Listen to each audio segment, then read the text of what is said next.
Hola, hola, ¿cómo están? Pues qué padre estar aquí, Qué gusto saludarles. Que no era de jóvenes este evento. Eso. Muy bien, pues qué gusto estar de verdad acá en Epicentro. Estos tiempos me traen muchos recuerdos así muy padres. Y bueno, sobre todo la oportunidad de estar juntos y poder ver la palabra. Y ahorita que empezaba el evento, en la intro me encantó lo que hicieron en la intro. Estaba pensando, ¿no?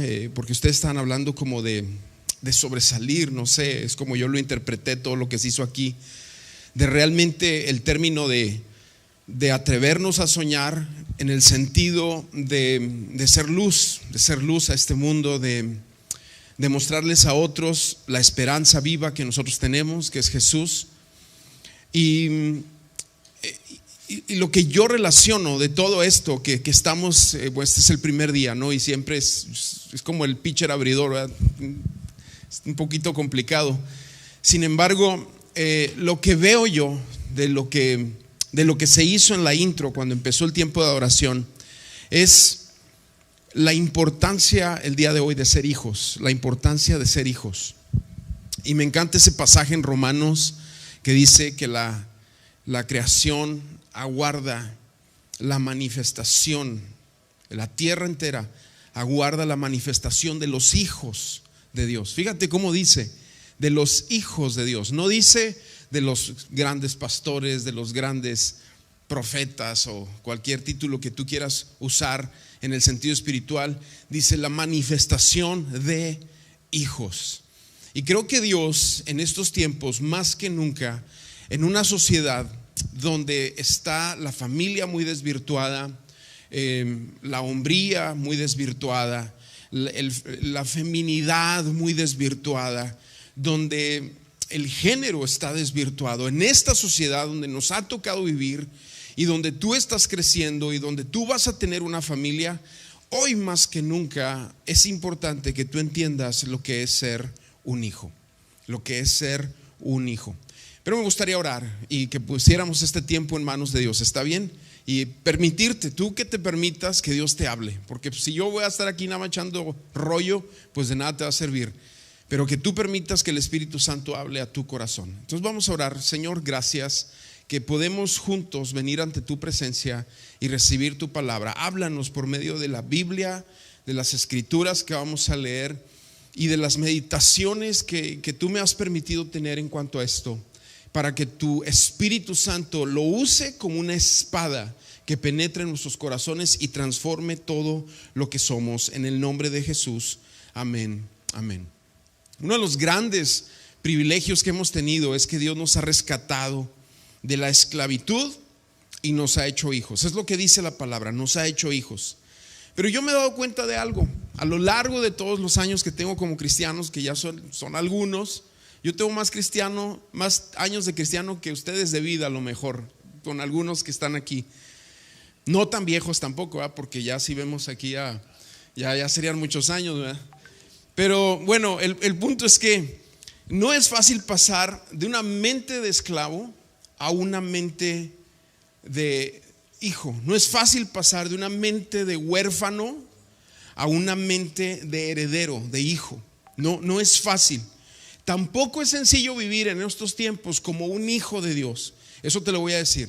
No es sencillo vivir en estos tiempos como un hijo de Dios cuando tenemos a un adversario y tenemos a un mundo que nos grita para vivir como todos los demás, de una manera que es contraria a la forma de los hijos. Y vivimos en un mundo muy agresivo que constantemente nos está recordando quiénes éramos en el pasado, los errores que hemos cometido, los pecados que hemos hecho, y constantemente quiere jalarnos a otra vez a una mente de esclavo / yo diría esclavo / huérfano.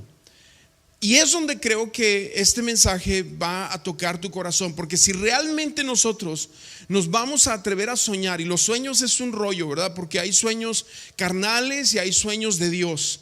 Hay anhelos que se pueden interpretar como un sueño que vienen de Dios, y hay anhelos que pueden provenir de deseos que nosotros tenemos.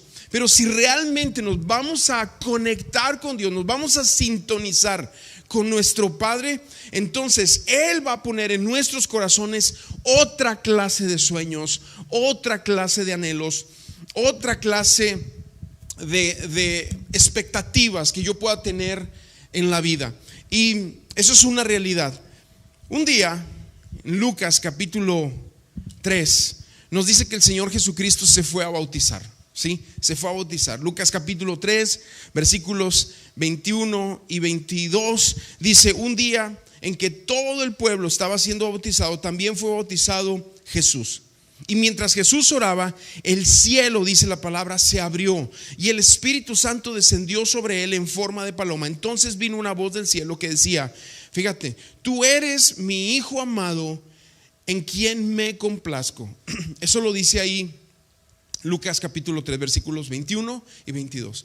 El cielo se abrió. Ese fue la experiencia que todos los que estaban ahí experimentados, y quedó plasmado por los distintos evangelios, diciendo: el cielo se abre, desciende una paloma y se escucha, todo el mundo escuchó la voz que decía: este es mi Hijo amado.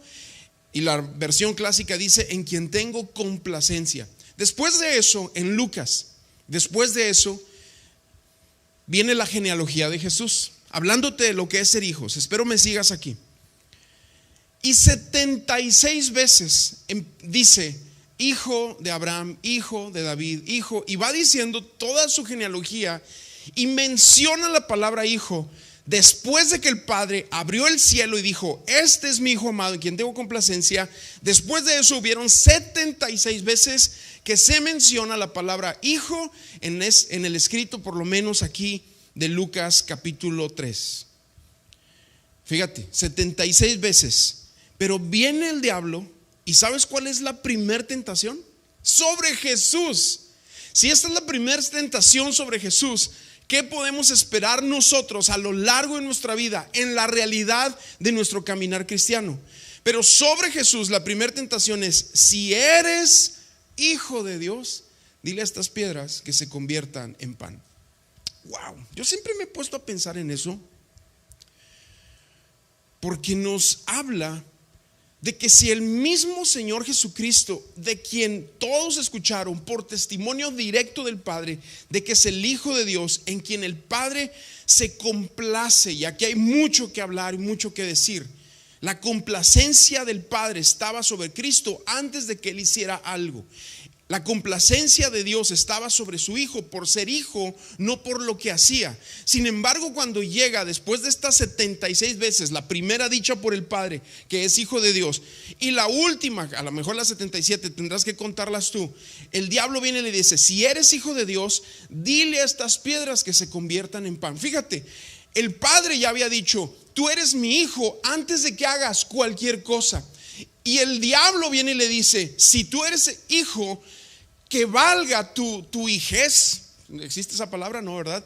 Que valga vaya, el hecho de que eres un hijo por lo que haces, no por lo que eres.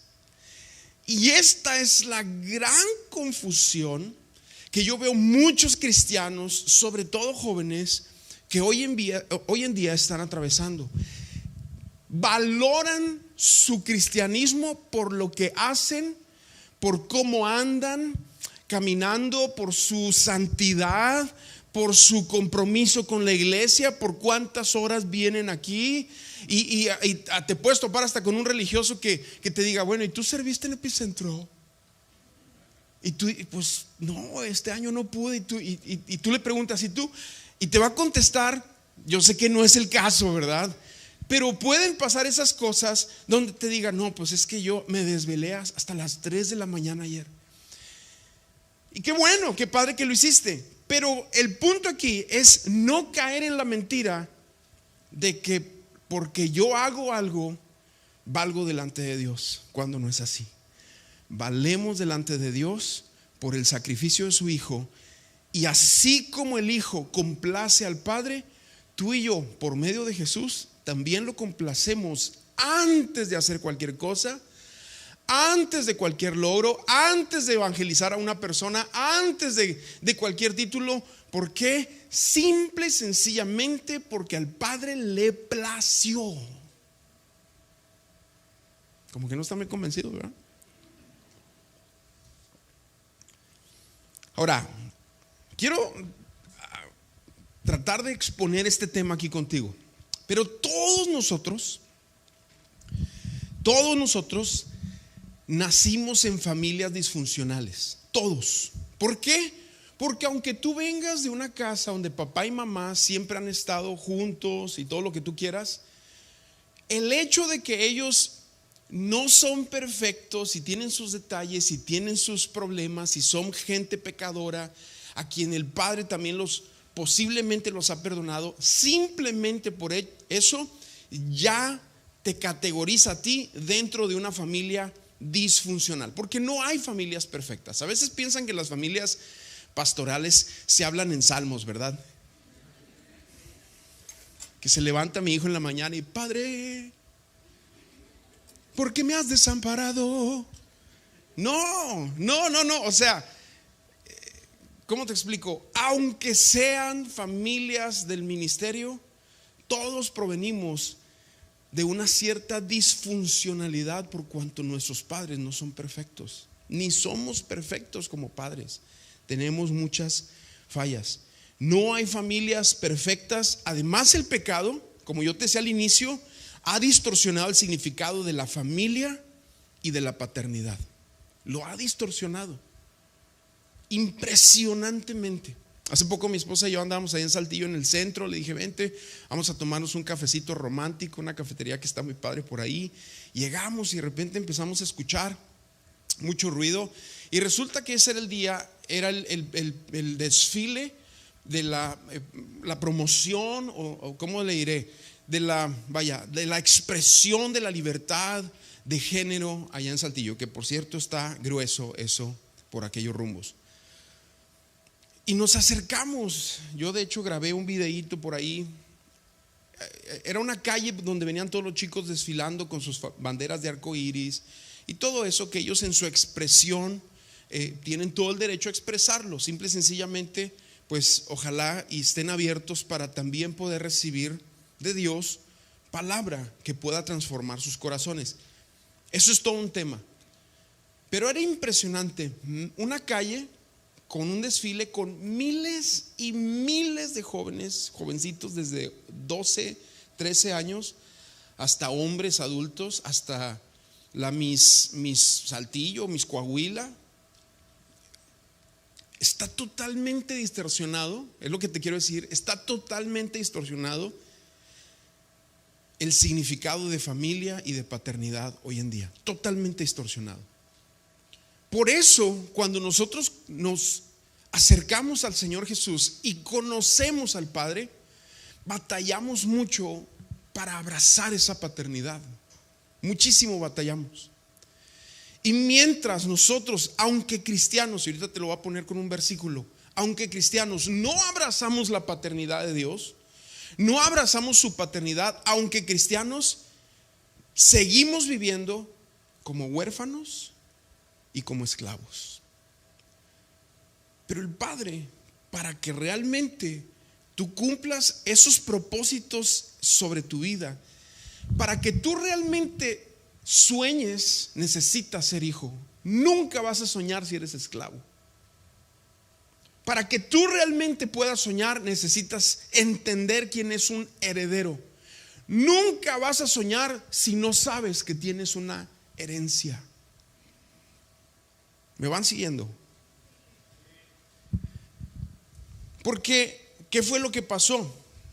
Yo te dije, todos nacimos en familias disfuncionales y todos nacimos con un grado de rechazo y de rebeldía. Todos. Somos rebeldes sin causa. Te dicen tus papás no, y nomás ahí vas, ¿para qué lado? rebeldes. Somos rebeldes de corazón. Tú tienes que entender esa parte. Y no nada más eso, sino que también traemos un grado de rechazo impresionante, porque la palabra dice en Romanos 3:23 te explica Pablo en unas cuantas palabras todo lo que pasó en el huerto del Edén. Dice: por cuanto todos pecaron, están destituidos de la gloria de Dios. ¿Qué es eso? Que al hombre se le despojó la gloria de Dios que había en él. Eso significa ese pasaje. Al hombre se le despojó la gloria de Dios. Y cuando se despoja la gloria de Dios del hombre, ¿sabes qué pasa? Lo que entra en lugar de esa gloria es un espíritu de rechazo. Y el rechazo es una cosa espantosa, característica de los huérfanos y característica de los esclavos. Es el rechazo. Y todos traemos algo de esas dos cosas: rebeldía y rechazo. Hasta que llegamos a Jesús, y no nada más hasta que llegamos a Jesús, hasta que nos revela que somos hijos. Porque tú te puedes ir al cielo, yo lo creo así, siendo un esclavo, teniendo actitudes de huérfano.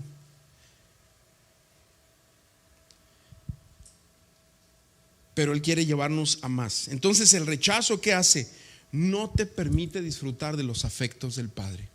Como un hijo que se siente rechazado, llega el papá y le dice: ay, venga, mijita, porque hay rechazo.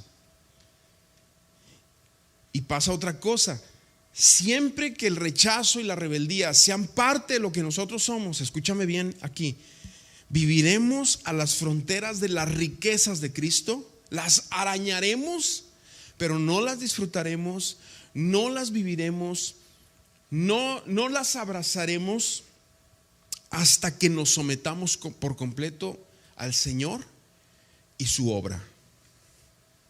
Es hasta entonces que disfrutaremos eso en nuestras vidas. Mira, voy a empezar leyendo un pasaje en Efesios. Este nada más lo vamos a pasar así rápido. Efesios capítulo 1, versículo 4. En la Reina Valera 60 dice al final del versículo 4, Efesios 1:4, al final dice, a ver, ¿lo tienen por aquí? Efesios 1:4: según nos escogió en él antes de la fundación del mundo, para que fuéramos santos y sin mancha delante de él. Bueno, versículo 5, ¿qué dice? En amor, aquí está, en amor, por amor, dicen otras traducciones, por amor. Y este amor es el abrumador y desbordante amor del Padre, que tiene que ser revelado, chavos. Tiene que ser revelado a tu vida.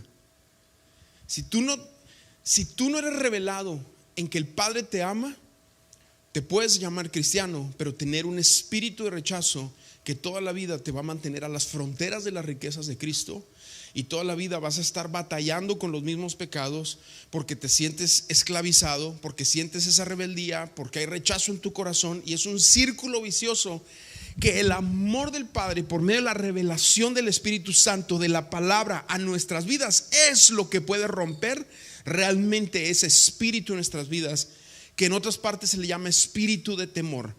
No tengo el tiempo obviamente para explicar todo esto, pero también está ahí en Romanos capítulo 8. Dice: pero por amor, versículo 5, nos predestinó para que por medio de Jesucristo fuéramos adoptados como hijos suyos. ¿Sí? Versículo 5.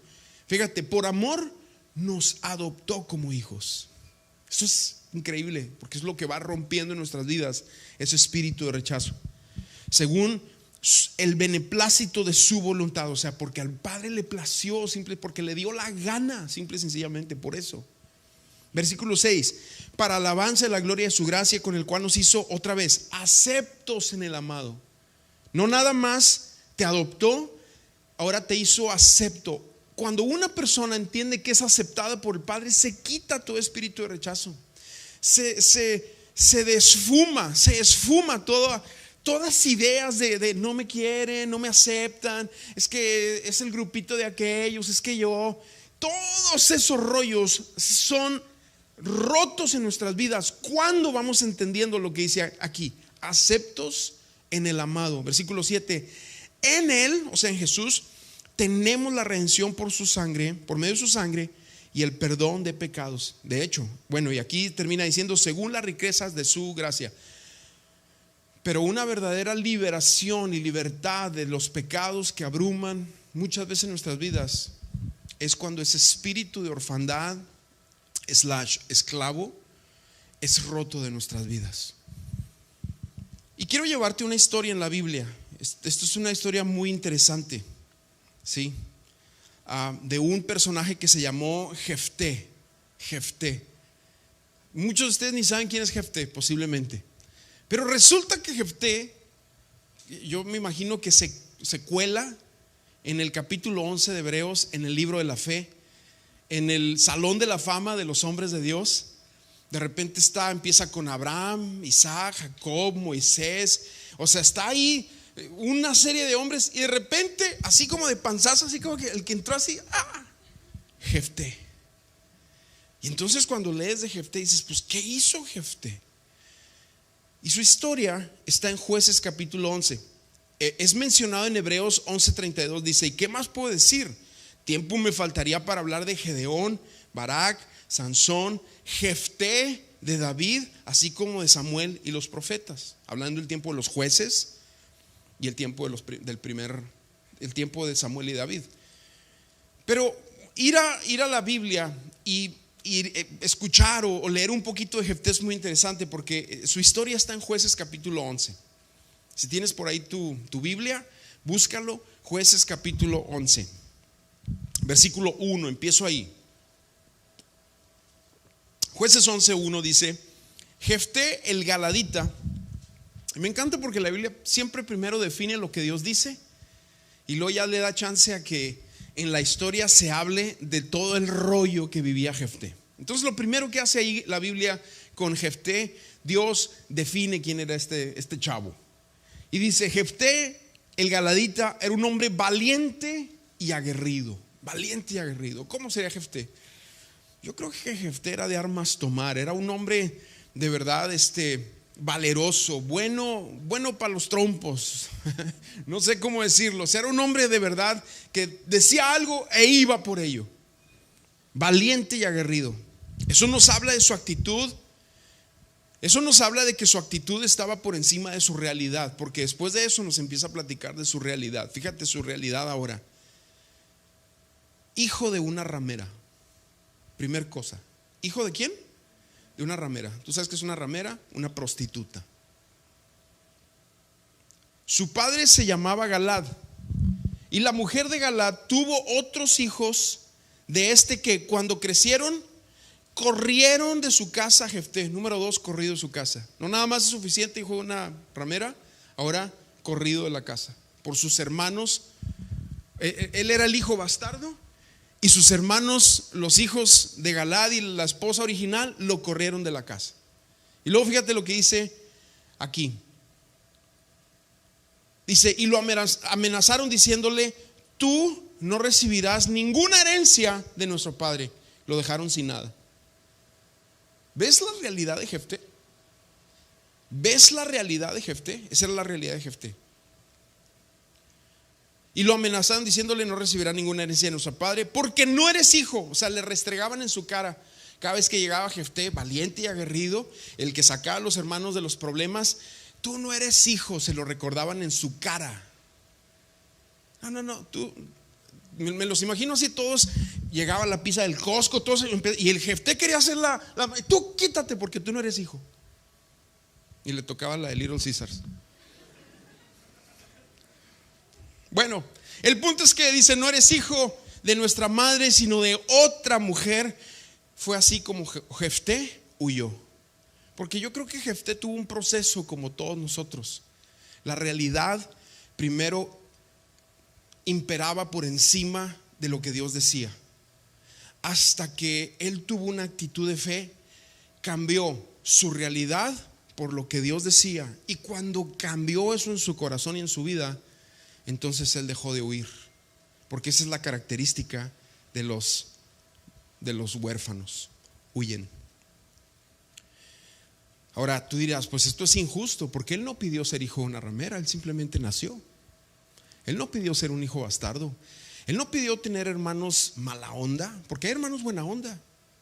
Hay hermanos, hoy en día hay familias así, donde los hermanos se hablan, se procuran, medios hermanos, tienen buena relación, pero estos eran hermanos mala onda.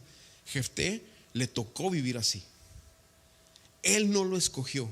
Tú no escoges a tu familia, tú no escoges el tiempo en que naces, tú no escoges al endemoniado hermano que tienes que parece gadareno, ¿verdad? O hermana, lo que sea. Tú no los escoges, es lo que te toca en la vida. Pero con eso que te toca, tú tienes que hacer algo. Depende de cómo veas a Dios, cómo veas sus propósitos, lo que la palabra de Dios hable a tu vida y todo eso. Y luego dice este pasaje, versículo 7. No, bueno, ahí versículo 3, perdón, no lo leí ese versículo. Dice, así fue como Jefté huyó de sus hermanos y se fue a vivir a una región que se llamaba Tob. Y ahí se juntó con unos vagabundos y ellos comenzaron a salir con él. Estos vagabundos no necesariamente significa que eran una banda de delincuentes, ¿sí? Sino nos habla obviamente de gente que no tenía oficio, pobre, endeudada, algo similar a lo que era la cueva de Adulam. A veces nos habla la Biblia en las traducciones originales, nos dice ociosos, y tú te puedes poner a pensar en gente malvada, gente de ese tipo, pero no necesariamente. Aquí nos puede estar hablando de gente que estaba en una situación similar, que vieron a alguien que era un ejemplo, como el caso de la cueva de Adulam, y agarraron a David como su líder. Y David, con sus enseñanzas, con sus alabanzas, con su actitud, cambió esa cueva de Adulam en un lugar de tierra de valientes. Algo similar es lo que puede estar pasando aquí. Pero se juntan unos vagabundos con él, y al parecer los ancianos de Galaad, y está pasando algo en el contexto de la historia, ellos están siendo extorsionados, están siendo golpeados por otro pueblo que quiere venir a robarlos, que quiere esclavizarlos. Y Jefté, que ya había huido, que tiene ahora este grupo de personas que lo siguen, los ancianos de la región de donde él provenía, o sea de Galaad, escuchan que Jefté estaba haciendo bien las cosas y le mandan a hablar y le dicen, ¿sabes qué? No te debiste haber ido, no te debimos haber corrido, no debimos haber aceptado que tus hermanos vinieran y nos llenaran la cabeza de cosas para correrte, sino al contrario, debimos haberte retenido, pero ahora necesitamos que regreses porque tenemos tremendos problemas. Y aquí es donde entramos al versículo 7. Todo esto que te estoy platicando no lo dice, pero tú lo tienes que leer entre líneas, ¿no? Versículo 7 dice, pero Jefté les dijo, ustedes no me quieren, hasta me corrieron de la casa de mi padre. O sea, le vienen a pedir ayuda y él les recuerda, ustedes no me quieren, hasta me corrieron de la casa de mi padre. ¿Por qué vienen a pedirme ayuda ahora que están en problemas? Y los ancianos le respondieron, precisamente por eso, porque estamos en problemas, te pedimos que vengas y pelees con nosotros contra los amonitas, es el pueblo que lo estaba hostigando. Tú serás el caudillo de todos los que vivimos en Galaad. Y Jefté le respondió, lárguense, bola de viejos sacatones. Les dice eso, le responde eso. No, ¿verdad? Él responde bien y dice, ustedes me piden volver para que pelee con los amonitas. Si el Señor me da la victoria, entonces voy a ser su caudillo. O sea, está diciendo, voy a regresar en paz a mi casa para seguir siendo quien soy.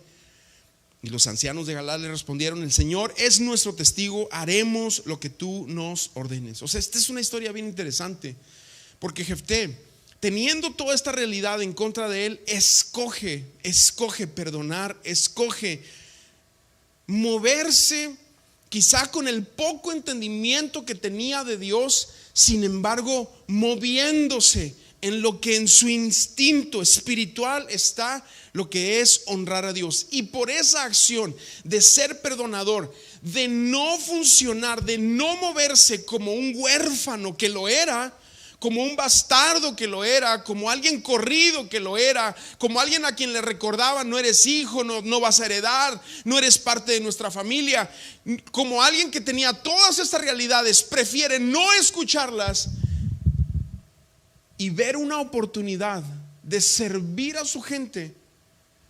Y esa acción de fe y de perdón lo hace entrar a Hebreos capítulo 11, versículo 32, donde se le reconoce como un hombre de fe.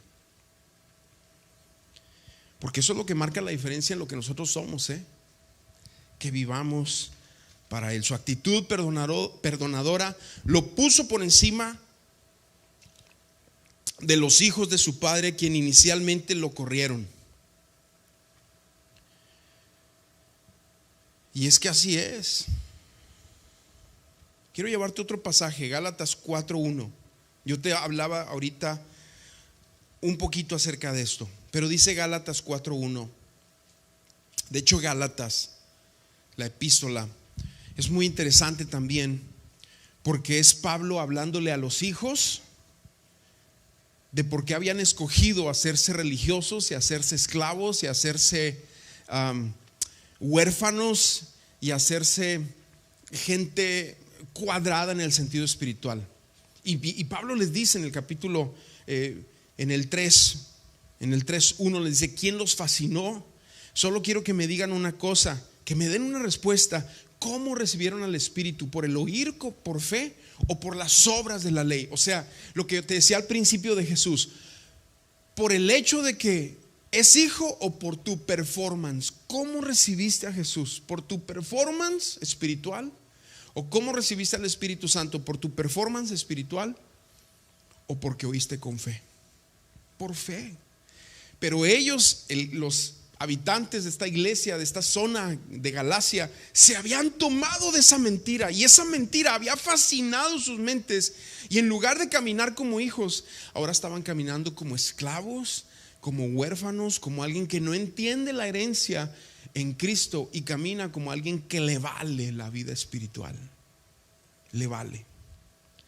Y en el capítulo 4, un capítulo después, versículo 1 dice: pero digo también, mientras el heredero es niño, fíjate bien aquí de lo que habla, mientras el heredero es niño, en nada difiere del esclavo, aunque es señor de todo. ¿Qué significa esto?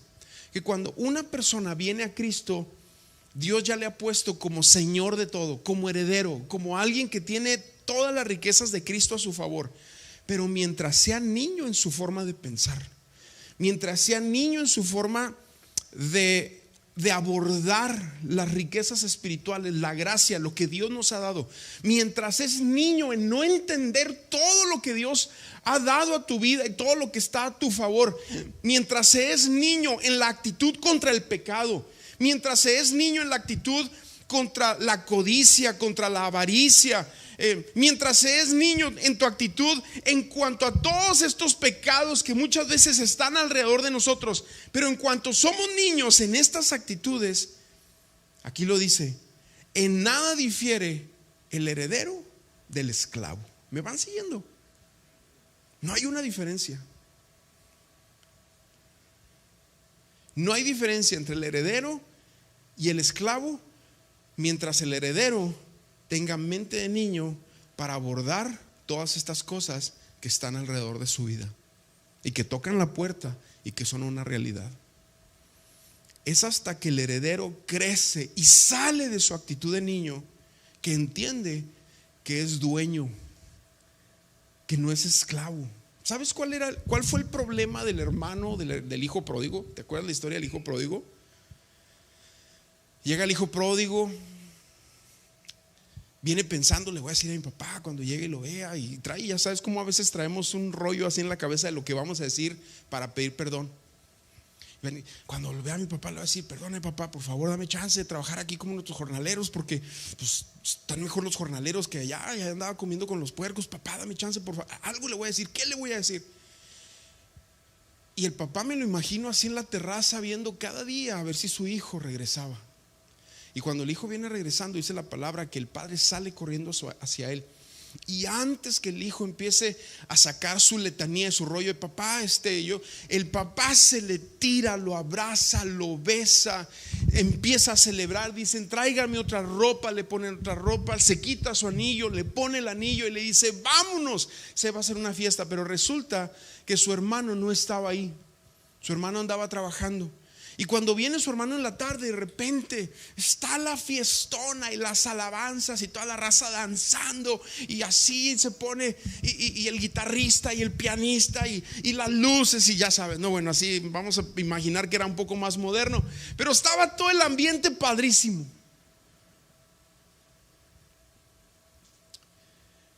Y el hermano va pasando por ahí y se encuentra a uno de los criados y le dice: ¿por qué hay tanta fiesta, tanto alboroto? Es que tu hermano, el que estaba perdido, ya regresó y tu padre hizo una fiesta. ¿Y sabes qué hace el hermano?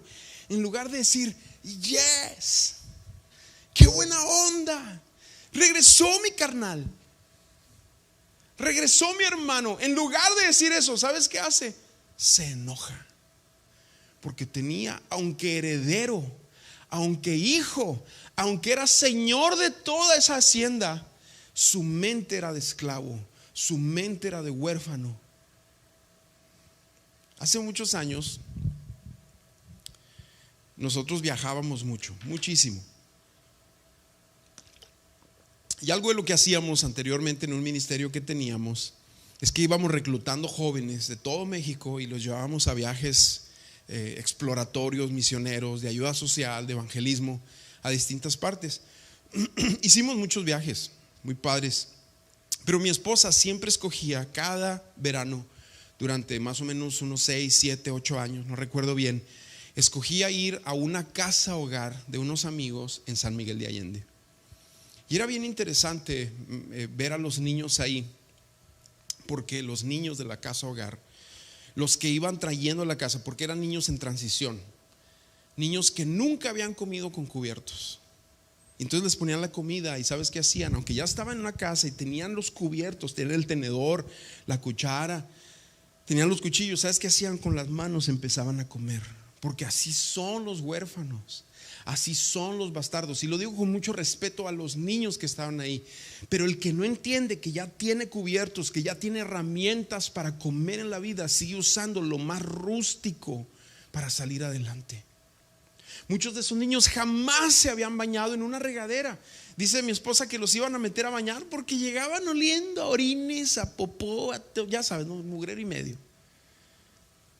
Y los iban a meter a bañar y salían corriendo y se metían a una, no era una pileta, era una fuentecita que tenían ahí, y en la fuentecita ellos es donde habían aprendido a bañarse, teniendo una regadera. Porque así son los huérfanos. Los huérfanos prefieren los rudimentos de este mundo a las riquezas de una regadera, que a ti te parecerá algo muy sencillo, pero a la gente que no tiene eso le parece algo extraño.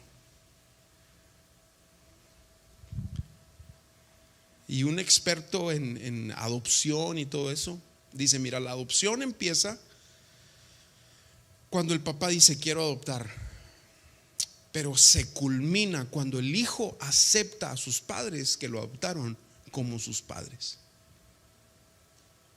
¿Me van siguiendo? Nosotros pudimos haber hecho algún día una oración de fe diciendo: gracias, te recibo, Señor, en mi corazón, y todo lo que tú quieras. Te pudiste haber bautizado y está bien. Todos esos procesos son los que Dios usa para el nuevo nacimiento y son correctos, son bíblicos, están bien. Pero uno se convierte en hijo cuando uno entiende la paternidad de Dios sobre su vida. Uno la toma y uno dice: Señor, ya no quiero ser un huérfano. Cuando empiezas a ver qué actitudes tengo de huérfano: envidia, comparación. ¿Por qué a él esto? ¿Por qué a mi hermana aquello? ¿Por qué él tocó y yo no? ¿Por qué? Y esa comparación espantosa lo único que hace aflorar es un corazón de huérfano / esclavo.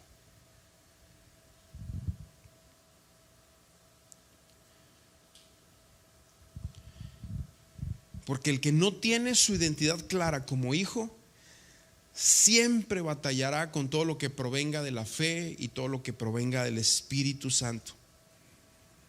Y hay algunas características comparativas entre lo que es la mentalidad de un hijo y lo que es la mentalidad de un huérfano. Te voy a decir algunas características ya para ir terminando. Si gustan ir pasando los de la alabanza, no sé, el piano o la guitarra, quien vaya a pasar. Algunas características. Fíjate, el que tiene mente de huérfano / esclavo siempre opera por temor. Esa es su forma de operar, el temor. El hijo opera por amor. Es una gran diferencia. Por eso la palabra nos recuerda constantemente: todo lo que hagas, hazlo para el Señor y no para los hombres. No lo hagas para el ojo. A mí me tocó ser director aquí en Epicentro. Híjole, mano, y me acuerdo algunos de los chavos, neta, te gustaba algunos secretos de Epicentro. ¿Te puedo decir algunos? Cuando les tocaba trapear aquí en el auditorio, hasta le hacían así al trapeador, trapear así con el pie. Pero venía el pastor y mira,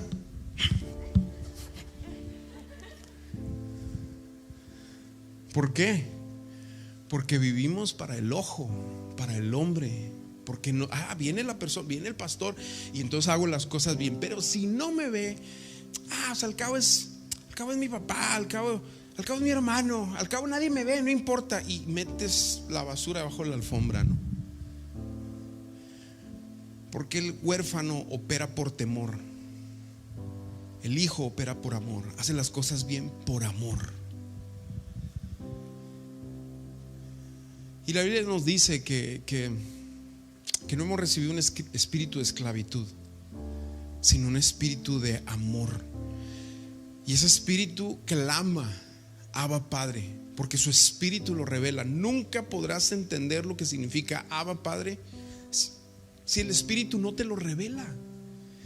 Necesitamos entender el amor del Padre revelado por el Espíritu a tal grado que entendamos ese clamor de Abba Padre, de lo que el Padre ha hecho por nosotros. Y también el Abba Padre va más allá de una moda de orar como: ay papá, papá. Ya ves que hay gente que ora: ay papito, papito. Y está bien, o sea, no hay problema tampoco. No es crítica. Pero es más allá de una moda. Es un entendimiento al corazón. Más allá de decir: yo oro, cuando oro, papá, y te pido, papá, sino realmente de entender quién es el Padre para ti, para mí. Y entonces se rompen muchas cosas en nuestras vidas. La mente de huérfano está basada en el hacer. El esclavo vive en inseguridad, en comparación, en baja autoestima, en rechazo, en condenación continua. La mente del hijo está basada en quién es delante de Dios por medio de Jesucristo. Como te lo decía al inicio, cuando Jesús habla y dice a Jesús: este es mi hijo amado en quien tengo complacencia. Yo no sé qué es lo que tú ves cuando te ves en el espejo. A lo mejor no ves nada de tan vacío que estás. A lo mejor algunos de ustedes se ven en el espejo y les cae gordo la persona que ven. Pero yo quiero decirte algo: cuando el Padre te ve en su espejo, le caes bien. Al Padre le caes bien. Al Padre le caes bien. Aunque tú te veas muchas veces, yo muchas veces me vi en el espejo después de mis pecadotes y lo único que hacía es que agachaba la cabeza. Me daba vergüenza verme a mí mismo de todas las veces que continuamente le había fallado al Señor. Hasta que entendí que el Padre me ve como un hijo y que me ama por medio de Jesús, como ni yo mismo me podría amar, obviamente. La mente del hijo se siente seguro en el amor del Padre, entiende lo que es el valor y entiende lo que es ser afirmado en sus promesas. El performance es el modus operandi del huérfano, mientras el hijo sabe quién es. El hijo sabe quién es. Y no es una actitud de orgullo tampoco. Es una actitud de simplemente saber quién eres delante del Padre, delante de Dios, qué es lo que Él ha dicho de ti. Como Jefté tuvo que escogerlo en un momento de su vida.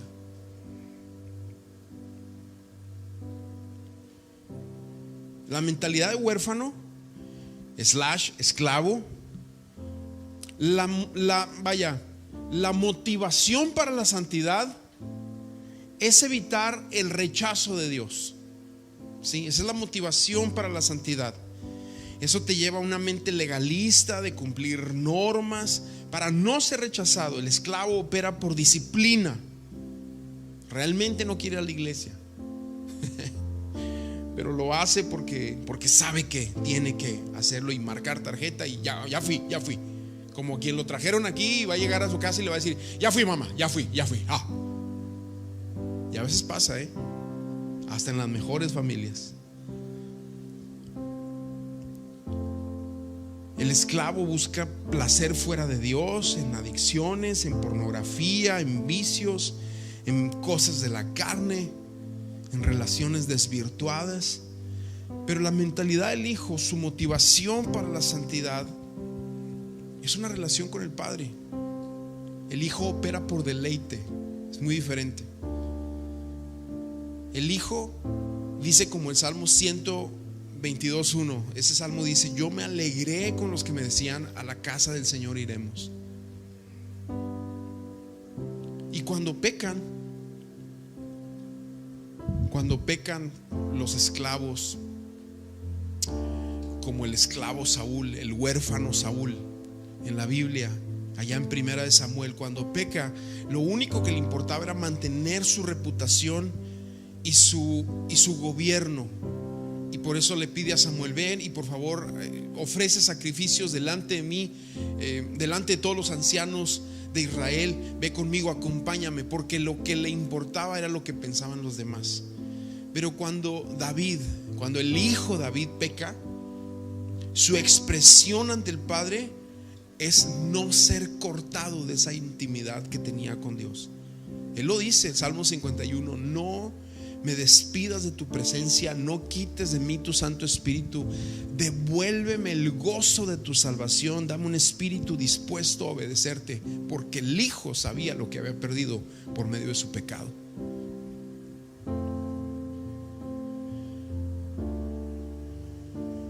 Y así te puedo decir muchos ejemplos, pero vamos a ponernos de pie.